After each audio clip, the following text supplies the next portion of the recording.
Hello everyone, welcome back to enlightenment.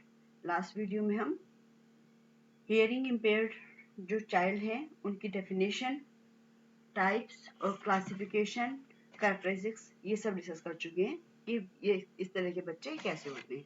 आज हम जानेंगे कि इनके जो कॉजेज हैं वो क्या हैं, आइडेंटिफिकेशन, और इनके लिए क्या एजुकेशनल प्रोविज़न हो सकता है। तो यदि आपने इससे पहले वाली वीडियो नहीं देखी है तो सबसे पहले आपको उससे पहले की वीडियो देखनी है, जो कि डिस्क्रिप्शन बॉक्स में इसका लिंक भी दिया है और प्लेलिस्ट से भी आप जाकर उसको देख सकते हैं। तो हम देखते हैं कि जो श्रवणबाधित बच्चे होते हैं इनके ये क्या क्या जो कॉजेज होते हैं, क्या कारण होते हैं जिनकी वजह से इस तरह की बाधिता या इम्पेयरमेंट आ जाता है। जो श्रवण बाधिता होती है वो आनुवांशिक या वातावरण दोनों प्रकार से हो सकती है। ये दोनों जो फैक्टर हैं, जेनेटिक और एनवायरमेंटल, ये दोनों ही बच्चों की जो हियरिंग पावर होती है उसको प्रभावित करते हैं, जिसके कारण की बच्चों में श्रवण बाधिता हो जाती है। और जैसे कि जो जेनेटिक होते हैं और एनवायरमेंटल होते हैं, दोनों को ही 3 स्तरों में बांट सकते हैं। एक तो जन्म से पूर्व के कारण, जन्म के बाद के कारण, जन्म के समय के कारण। तो अब देखते हैं कि हम ब्रीफ डिस्कस करते हैं कि ये क्या है। Causes of hearing disability. बच्चों के, जैसे कि मैंने बताया भी आपको, जन्म से पूर्व, जन्म के समय और जन्म के बाद बहुत से जो फैक्टर होते हैं वो प्रभावित करते हैं। पहला है आपका जेनेटिक रीजन, जानने कारण। यदि किसी बच्चे के जो पेरेंट्स होते हैं उनको सुनाई नहीं देता है तो ऐसा देखा जाता है कि उनके बच्चों में भी ये वाला दोष देखने को मिलता है। यदि अत्यंत निकट संबंधी जो लोग हैं वो आपस में विवाह कर लेते हैं, उनकी मैरिज हो जाती है, तो उनके जो बच्चे होते हैं उन बच्चों में इस तरह के दोष की संभावना रहती है। जो जन्मजात श्रवण दोष का कारण जेनेटिक तब भी हो सकता है जबकि जो पेरेंट्स हैं या उनके कोई भाई बहन है उनमें ये इस तरह का डिसेबिलिटी होती है, तो भी बच्चे में इस तरह का दोष आ जाता है। और जब माता और पिता दोनों में विद्यमान एक उपगामी जीन्स का होना और माता और पिता दोनों में से किसी भी विद्यमान प्रबल जीन्स का होना, ये तो है जेनेटिक रीजन। उसके बाद है रूबीला, जिसे हम कहते हैं जर्मन खसरा। तो ये एक ऐसी बीमारी एक बार फैली थी बीमारी कि इस दौरान जो भी महिलाएं जिन्होंने कंसीव किया हुआ था, तो उनके बाद जो उनके जो बेबी हुए वो उनको इस तरह की प्रॉब्लम थी, वो श्रवण बाधित बच्चे हुए। तो इससे ये निष्कर्ष निकाला गया कि जो रूबीला भी एक श्रवण बाधिता का कारण हो सकता है। इसके बाद है गर्भावस्था में क्षतियुक्ता, कि जब प्रेगनेंसी के दौरान यदि जो माँ है वो कुछ ऐसे वस्तुओं का सेवन करती है जो कि उसकी हेल्थ के लिए सही नहीं होती हैं, तो वो भी या कुछ दवाओं का सेवन कर लेती है, या इस तरह की दवाइयाँ खा लेने से जो कि उस दवाई उससे नुकसान होता है, कोई जहरीले पदार्थ का सेवन कर लेने से, या ड्रग्स लेने से, अल्कोहल लेने से, और बैलेंस डाइट ना लेने से, और दूषित भोजन करने से, बार बार बीमार होने से, तो ऐसा होने से भी जो बच्चा है, बच्चे के श्रवण पर प्रभाव पड़ता है। जो श्रवण अंग है दो, उन पर प्रभाव पड़ता है और बच्चा श्रवण बाधित हो जाता है। प्री मैच्योर डिलीवरी का होना, जो प्री मैच्योर डिलीवरी में से भी जो श्रवण दोष उत्पन्न हो जाता है। हालांकि यह भी निश्चित रूप से नहीं कहा जा सकता, कभी कभी इससे उत्पन्न बालक में श्रवण दोष दिखाई देता है। उसके बाद है अनसेफ डिलीवरी। अनसेफ डिलीवरी में यदि डिलीवरी के समय जो यदि ऑक्सीजन नहीं मिल पाती है, ऑक्सीजन की कमी हो जाती है या ज़्यादा ब्लीडिंग हो जाती है, तो इससे भी क्या होता है कि बच्चे के जो श्रवण यंत्र हैं वो को प्रभावित होते हैं और उसके अंदर इस तरह का दोष उत्पन्न हो जाता है, या वो बच्चा श्रवण बाधित बच्चा हो जाता है। तो इस तरह से ये जो है ये रीज़न कि अनसेफ डिलीवरी होना। इसके बाद बहुत सी बीमारियां ऐसी हैं कि उन बीमारियों के होने से भी, बीमारियों की वजह से भी जो है इस तरह का दोष हो जाता है, कि जैसे कि कनफड़ा है, ये खसरा है, चेचक, मोतीझरा, खांसी होना, कान में मवाद भर जाना। तो ये जो सारी बीमारियां हैं, इन बीमारियों के कारण भी श्रवण दोष उत्पन्न हो जाते हैं। इन दोषों के निवारण के लिए जो दवाइयां ली जाती हैं, उन दवाइयों के गलत प्रभाव से भी श्रवण दोष हो जाता है। कभी कभी क्या होता है, इन्फेंसी पीरियड में बच्चे को प्रॉपर खाना नहीं मिलता है या वो पेय पदार्थ ऐसे पेय पदार्थ पी लेता है जो कि हानिकारक होते हैं, उसी कारण भी उसके श्रवण दोष प्रभावित होते हैं। दुर्घटना होना, कोई भी व्यक्ति किसी भी दुर्घटना से भी जो श्रवण यंत्र प्रभावित हो सकते हैं। कभी कभी हम क्या करते हैं, अपनी जो कान को साफ करते हैं, साफ करते समय पिन का यूज करते हैं, या माचिस की जो लीड होती है उसका यूज करते हैं, लकड़ी के पिन से मैल निकालते हैं, तो अनजाने में क्या होता है कि हमारे वो जो अंदर तक चला जाता है वो, और हम कर्णपटल को नुकसान पहुंचाता है, जिससे कि क्या होता है, श्रवण दोष प्रभावित होते हैं और सुनना बंद हो जाता है, सुनाई नहीं दे पाता है। ऐसा हम अनजाने में हो जाता है। और विभिन्न प्रकार के एक्सीडेंट्स होने के बाद जब कोई गहरा आघात लग जाता है और श्रवण अंग या मस्तिष्क को पहुंचता है, तो उसके परिणाम स्वरूप भी श्रवण दोष आ जाता है। हाई साउंड, उच्च ध्वनि, कभी कभी जब जोर से धमाका होता है उससे भी क्या होता है, कानों पर प्रभाव पड़ता है और सुनाई देना बंद हो जाता है। एज, वृद्धावस्था में शारीरिक तंत्र जो है कमजोर पड़ जाता है और सुनाई कम देने लगता है। उम्र के साथ साथ व्यक्ति के श्रवण यंत्र प्रभावित होने लग जाते हैं। बैलेंस डाइट, यदि बालक को संतुलित आहार नहीं मिलता है, बैलेंस डाइट नहीं लेता है वो, तब भी उसकी श्रवण शक्ति जो है प्रभावित होती है। इस कारण यह बालक के श्रवण यंत्र के कोमल तंत्रों को जिंदा रहने विकास के लिए ऊर्जा नहीं मिल पाती, क्योंकि जो उसको ऊर्जा चाहिए होती है वो पावर नहीं मिल पाती, एनर्जी नहीं मिल पाती है, जिससे कि श्रवण यंत्र प्रभावित होती है।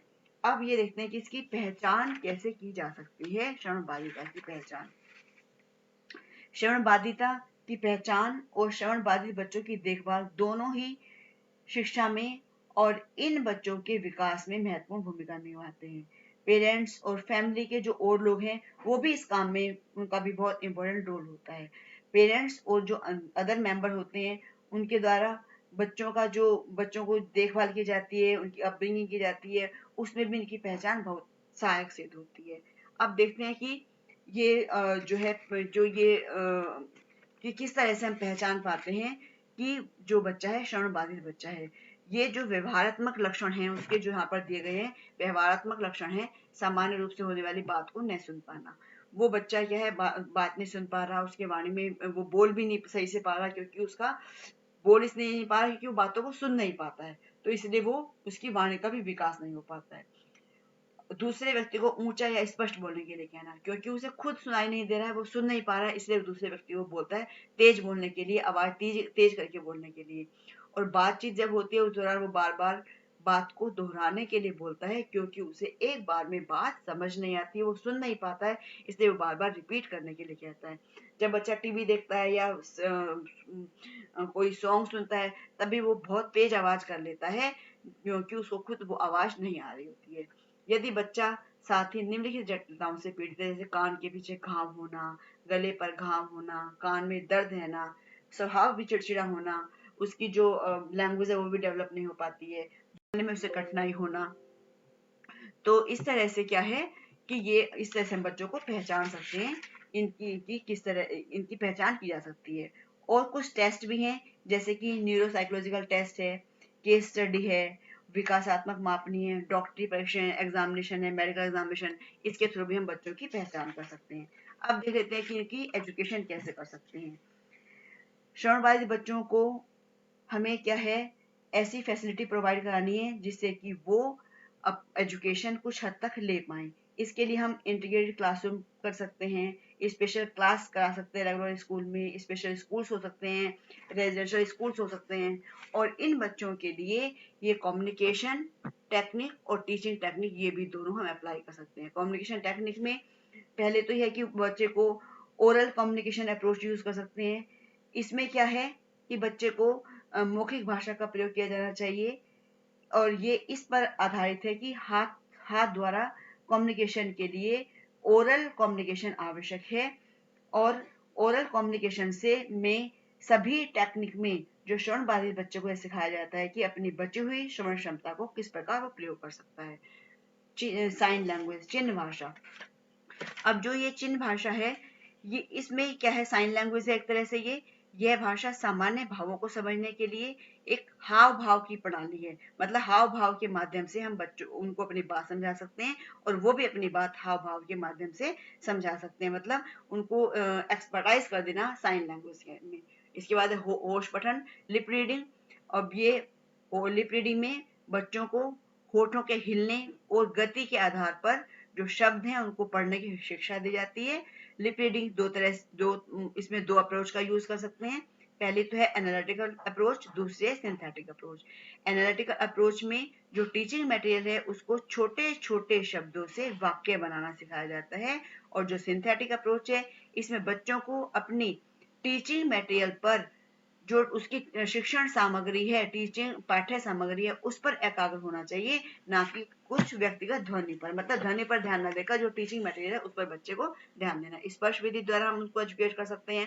प्रवर्धक प्रयोग यानी कि ऑडिटरी ट्रेनिंग, ध्वनि प्रवर्धकों का प्रयोग करना। इसमें क्या है कि बच्चे को वो ध्वनि के माध्यम से उसको ट्रेन किया जा सकता है। बच्चे को श्रवण क्षमता के साथ प्रशिक्षित करना है कि जितनी जिसके पास है श्रवण क्षमता। इस तकनीकी के द्वारा बच्चों को ध्वनि जागरूकता के बारे में सिखाया जाता है। जो कम श्रवण बाधित बच्चे होते हैं, जो मोबाइल इम्पेयर्ड बच्चे होते हैं, उनके लिए ये टेक्निक बहुत इंपॉर्टेंट है, उनके लिए बहुत लाभदायक है।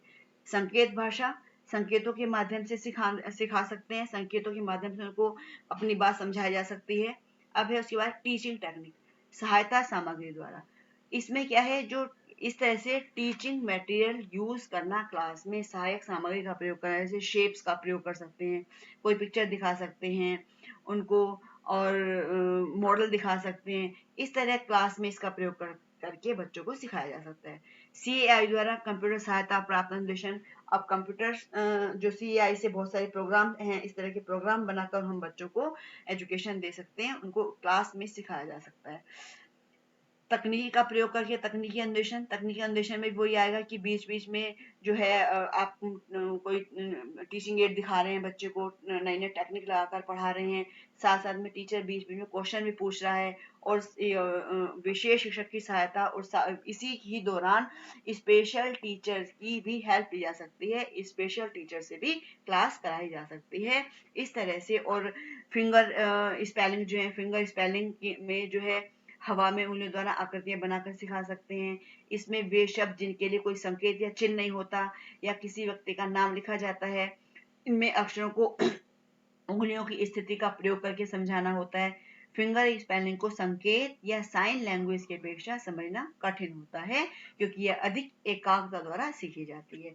तो इस तरह से हम जो श्रवण बाधित बच्चे हैं उन बच्चों के लिए शिक्षा का प्रबंध कर सकते हैं। तो इस तरह से आज हमने जाना कि श्रवण बाधित बच्चों की शिक्षा कैसे की जा सकती है, और क्या क्या कॉजेज हैं उनकी हम पहचान किस तरह से करेंगे। इसके बाद हम मिलेंगे नेक्स्ट वीडियो में।